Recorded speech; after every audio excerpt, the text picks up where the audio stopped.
কাল থেকেই 5টি নতুন নিয়ম গোটা রাজ্য জুড়ে।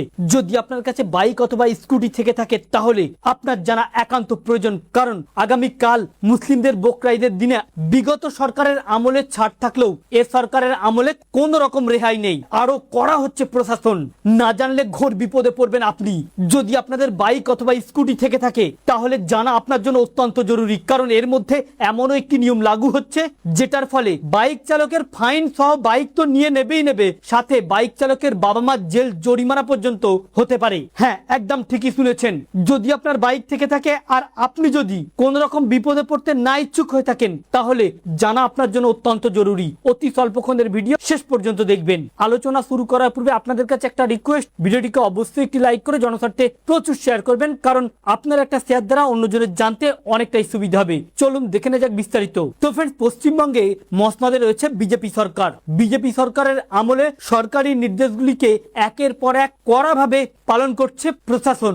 না পালন করলে প্রশাসনরাই সমস্যায় পড়বে। এবারে অ্যাকশন মুডে রয়েছে প্রশাসন। এবার শুধু বাইক চালকদের ধরপাকড় হাইওয়েতে নয়, এবার ধরপাকড় চলবে লোকাল রোডেতেও, এমনকি আপনার বাড়ির সামনে রাস্তাতেও। এবারে এমনই ভাবে কড়াকড়ি ভাবে নিয়ম লাগু হতে চলেছে ট্রাফিক নিয়মগুলি। অন্য সরকারের আমলে উৎসবগুলিতে ছাড় থাকলেও এ সরকারের আমলে আর কোন রকম রেহাই নেই। হ্যাঁ, এবারে ট্রাফিক নিয়মে ব্যাপক কড়াকড়ি চালু করে দিল প্রশাসন দুর্ঘটনা এবং পথ যানজট রুখতে। আবার এর মধ্যে এমন একটি নিয়ম, যে নিয়মের ফলে বাইক তো যাবেই যাবে, সাথে বাইক চালকের পিতামাতা উভয়ের জেল জরিমানা পর্যন্ত হতে পারে। হ্যাঁ, এমনই ভয়ানক রূপ দেখাবে প্রশাসন। বলা হচ্ছে ড্রাইভিং লাইসেন্স যাদের কাছে থাকবে না তাদের 5,000 টাকা জরিমানা, হেলমেট ছাড়া বাইক চালালে সরাসরি 1,000 টাকা জরিমানা, সাথে 3 মাসের জন্য লাইসেন্সকে বাজেয়াপ্ত করা হবে, এবং 4 চাকা যে গাড়ি চালাবে যদি সিট বেল্ট না পরে 1,000 টাকা জরিমানা, গাড়ির বৈধ ইন্স্যুরেন্স না থাকলে 2,000 টাকা জরিমানা এবং সর্বোচ্চ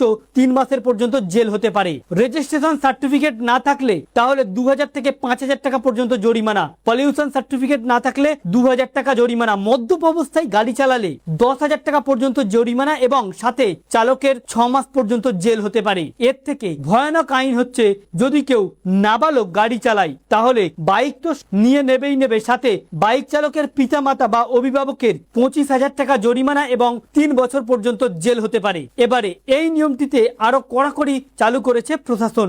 দেখুন, বিজেপি সরকার ক্ষমতায় আসার পরে রাজ্যের প্রশাসনদের অ্যাকশন মুডে দেখা যাচ্ছে। বিশেষ করে ট্রাফিক নিয়মে ব্যাপক কড়াকড়ি শুরু হয়েছে। আর মুসলিমদের বকরা ঈদ বা উৎসব বলে যে ছাড় পাবে তা নয়, আরো কড়াকড়ি থাকবে আগামীকাল প্রশাসন। চাই হতে পারে হাইওয়ে, হতে পারে লোকাল রাস্তায়। অর্থাৎ যদি আপনার বাইক বা স্কুটি অথবা 4 চাকা থেকে থাকে তাহলে কাল থেকেই আপনাকে সতর্কতা অবলম্বন করতে হবে। তো ফ্রেন্ডস, এই ছিল মূলত ট্রাফিক নিয়মে ব্যাপক বদল। আমাদের উদ্দেশ্য ছিল এই নিয়মটি আপনাদের সামনে উপস্থাপন করা, যাতে আপনাদের জানতে সুবিধা হয়ে থাকে। ভালো লেগে থাকলে ভিডিওটিকে অবশ্যই লাইক করে শেয়ার করবেন। Thank you friends, thank you for watching.